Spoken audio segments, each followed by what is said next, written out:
communauté italienne, ils ont fait ça. Celle-là, c'est l'affiche du spectacle qu'on portera à Bruxelles. Oui, oui. Et ça, voilà, c'est une des pages de publicité de Radic. Ah, super.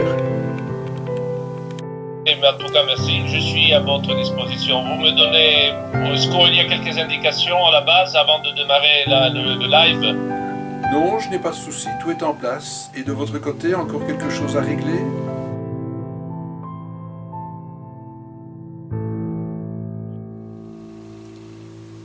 Rocco Femia, bonjour.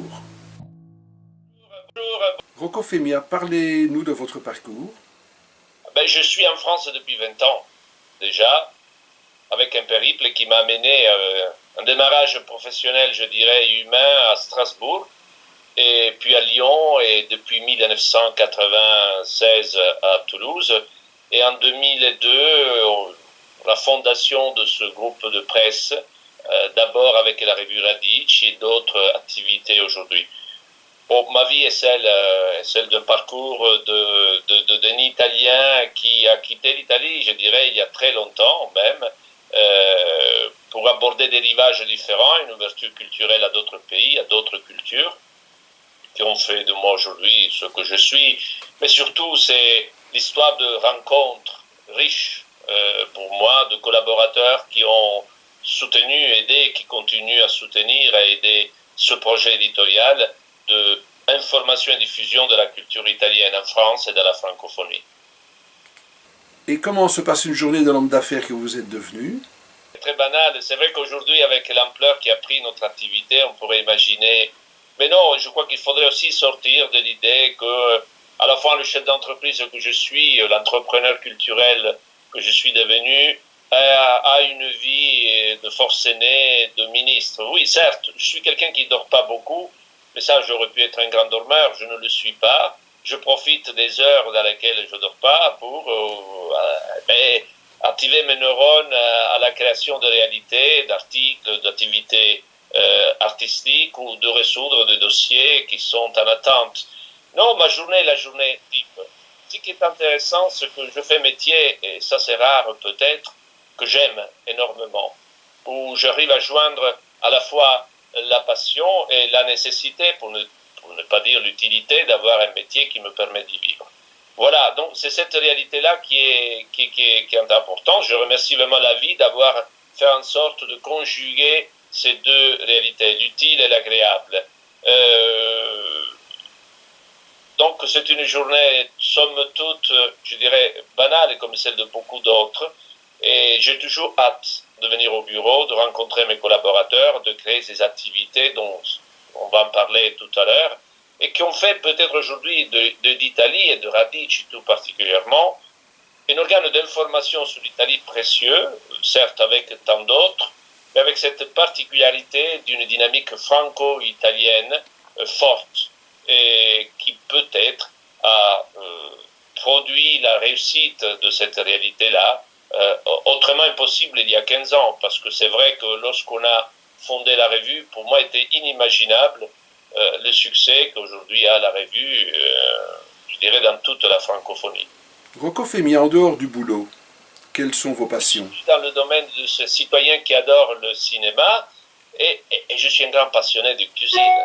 Ne me demandez pas pourquoi, mais alors là, moi et la cuisine, on est une seule chose. J'adore faire de la cuisine, j'adore me plonger dans le goût, dans la découverte de ce patrimoine gastronomique qui est à la fois l'italien et le français aussi, de berceau de gastronomie. Ça, voilà, quand je n'écris pas d'articles, quand je ne pense pas au spectacle, quand je ne pense pas aux livres à éditer. Et quels sont vos plats préférés? Rempli de plats très diversifiés, des mythiques comme la carbonara et les lasagnes, plus complexes, pour ne pas dire compliqués à faire, mais qui, comme les risottos par exemple, que j'adore particulièrement, dont je fais bénéficier, j'espère, les papilles gustatives de mes amis quand ils viennent à la maison à les goûter. Voilà. Et surtout, j'essaie, dans la gastronomie, j'essaie toujours de faire attention à expliquer aux gens que quand on fait un plat, l'essentiel est d'être tout de même le plus possible fidèle à l'histoire que ce plat Notamment pour la carbonara, par exemple, une chose qui agace énormément nous les Italiens, c'est ces variations parfois impossibles à défendre, comme la crème fraîche dans la carbonara. Ça n'existe pas. Il faudrait qu'un jour, vraiment, on y ait une loi qui empêcherait ce dégât. La maison d'édition et les autres structures sont aussi un travail d'équipe. Je ne suis pas seul dans cette aventure. C'est ça qui est important à comprendre. Car il est vrai, chaque fois que je me retrouve à devoir parler d'un projet comme le nôtre, et de cette qui est devenue, somme toute, une réussite, même s'il ne faut jamais se fier, et la vie demande toujours une application constante, un travail réitéré jour après jour, mais il n'est pas la réussite d'une personne. Ça, ce n'est pas un problème d'humilité de ma part, c'est la vérité de la vie. Personne n'est réussi tout seul. Donc, on me pose la question, comment tu as fait? Je dis, ben non, mais je n'ai rien fait tout seul. Surtout, j'ai eu tellement de personnes d'une certaine qualité autour de moi qui m'ont empêché de faire des bêtises, qui m'ont conseillé tellement bien que la réussite était au rendez-vous. Et ça perpétue. Peut-être ma vigilance est celle de m'entourer de personnes d'une très grande humanité, d'une grande compétence. Je dirais que la première, elle vient avant la deuxième. Parce qu'on peut devenir compétent dans son métier au fur et à mesure que les années passent, mais la capacité d'individuer les valeurs qui doivent décliner les heures d'une journée, elle n'est pas donnée à tout le monde. Et moi, j'ai une grande vigilance, vraiment m'entourer de personnes bien. Et parmi ces personnes, au fond, je suis le moins bien. Et parce que ces personnes, elles m'aident qu'à la fin, celui qui un peu incarne la responsabilité d'un projet, et oui, il en tire aussi le profit d'une belle réussite, d'abord humaine, artistique ou éditoriale. Je tiens à le dire ça parce que souvent dans la société qui est la nôtre, on a tendance plutôt à définir les rôles de ceux qui sont appelés les leaders. Oui, c'est vrai, il faut toujours une étincelle inspiratrice, il faut toujours des gens qui incarnent ce pour lequel, les valeurs pour lesquelles ils vivent. Mais au fond, la grande nouveauté d'aujourd'hui, j'espère qu'elle soit de plus en plus comprise, ce n'est pas le jeu, mais c'est le nous. C'est cette énorme capacité de savoir travailler ensemble et de mettre en lumière la différence de chacun pour en définir un projet culturel, collectif. Rocco Femia, quelle est l'expérience particulière et très forte pour vous qui a donné naissance au nom de votre magazine? D'abord, radici, ça veut dire racine en italien. Il faut dire la vérité que lorsqu'on a démarré la revue et qu'il fallait trouver un nom, radici, c'était le dernier qui est venu à l'esprit à mes collaborateurs. On avait plutôt tendance à aller dans une sorte de modernité avec un nom un peu branché, comme on dit. Et après, moi, je me suis souvenu d'un épisode très fort qui avait marqué mon expérience lorsque j'étais en Argentine, à Buenos Aires. J'étais invité chez des amis lors d'un repas. J'avais un vieux monsieur qui était à mes côtés, qui était originaire de Calabre, et qui, en partageant le repas avec moi, je vous parle des années 80, à un moment donné, il m'écoute pendant très longtemps, et à la fin du repas, qui a duré 1 heure ou 2, il me dit, mais tu sais, ce chêne qui est en haut du village est toujours là. La mémoire, vous voyez, le désir de la mémoire. Il ne m'a pas demandé qu'est-ce qu'il devient-elle, le chêne, l'arbre. J'ai dit, oui, il est toujours là. Et lui, ouf, bien, c'est bien. C'est comme si pour lui était nécessaire que toute mémoire puise sa force dans des racines solides, que ce chêne-là est un peu un symbole de quelque chose qui a des racines bien implantées. Et lorsqu'il s'agissait de trouver un nom, il m'est venu à l'esprit cet épisode. Je me suis dit, ne cherchez pas plus loin. Le journal, bien que lancé dans la modernité, il s'appellera Racine. Il s'appellera Radici parce qu'il ne peut pas exister, aucun projet est viable si on n'a pas la mémoire, cette conscience d'où l'on vient pour se projeter avec cohérence et modernité dans l'avenir. Et c'est un peu ça qui a donné tout simplement le nom Radici, qui au début n'a pas enthousiasmé, mais qui s'est révélé finalement encore aujourd'hui fort important, parce qu'on va de plus en plus à la recherche d'une identité. L'identité, même si elle est projetée dans le futur, elle demande toujours la conscience de savoir qui nous sommes, qui suis-je, d'où d'où je viens. Rocco Femia, si vous aviez un rêve, Ah, écoutez, si c'est un rêve qui ne concerne pas mon métier, qui ne concerne pas nécessairement quelque chose de particulier, mais qui est sous-jacent à toute réalité humaine. Le rêve, le mien, est l'unité. C'est un rêve qui me fascine depuis toujours.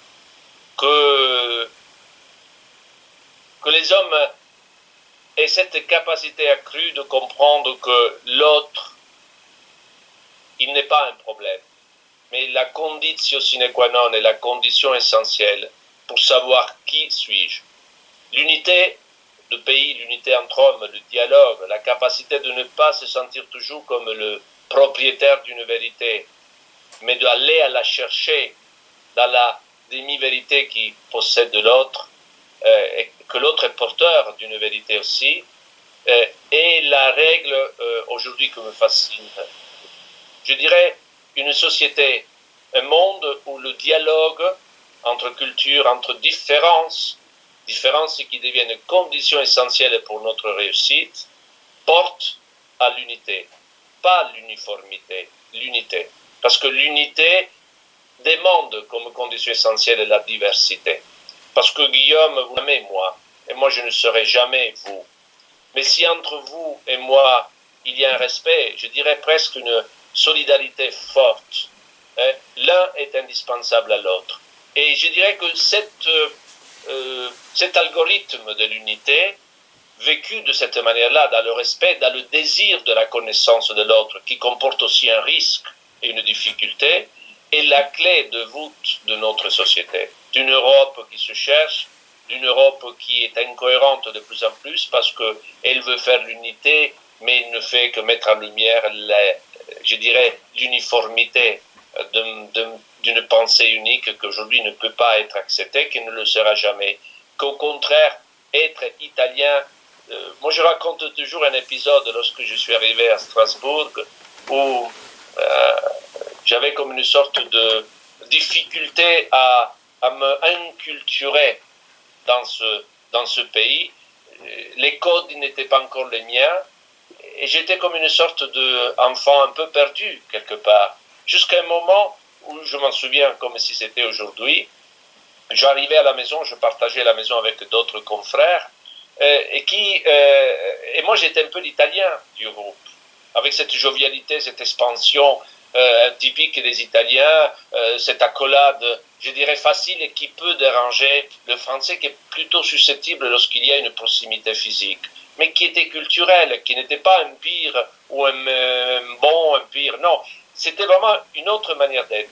Et lorsque j'ai commencé à serrer la main, à être dans une politesse qui demande aussi une distance, à accepter qu'un Français n'est jamais dans l'exagération, par exemple, que quand il est content, la chose qu'il dit toujours, c'est pas mal. Mais c'est pour dire ce qu'en Italie on dit eccezionale, favoloso. En français, il dit pas mal. Bon, il faut aimer aussi cette manière d'être culturellement dans le monde. Et lorsque j'ai fait le français avec le français, je suis devenu français avec le français, je me souviens encore comme si c'était aujourd'hui. Le français m'a demandé d'être italien. Parce que la différence est nécessaire à l'unité.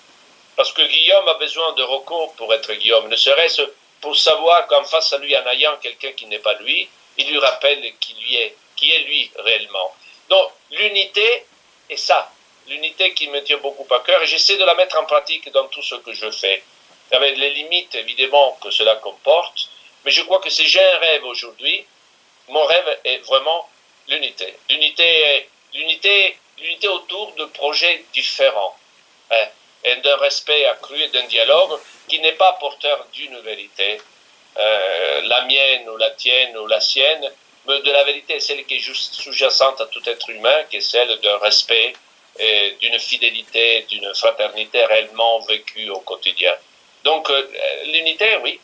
Ben, merci de m'avoir posé cette question. Je n'ai pas eu la lucidité d'aller voir les interviews que vous avez fait aux autres pour me préparer. Vous me prenez un peu à la dépourvue, mais je suis content de pouvoir partager ce rêve qui est le mien et qui a été, d'ailleurs, il faut dire la vérité, toujours le mien. Rocco Femia, encore un grand merci pour cet entretien. Je vais laisser à présent le micro à Guillaume Sautet, avec qui nous partageons cette interview, cette causerie, que nous retrouverons sur nos blogs respectifs. Celui de Guillaume s'intitulant espacedelivre.wifeo.com. À très bientôt. On le prend avec grand plaisir. Rocco Femia, rappelons que vous êtes le fondateur et directeur de la revue Radici. Merci d'avoir accepté notre invitation et d'avoir été l'invité de la chronique de Guillaume Sautet. Merci à vous, Guillaume. Ce fut un plaisir. Donc, je vous attends tous bientôt pour un plaisir différent, plus culinaire, mais néanmoins important pour nos vies. Arrivederci. Ciao, Guillaume. À bientôt.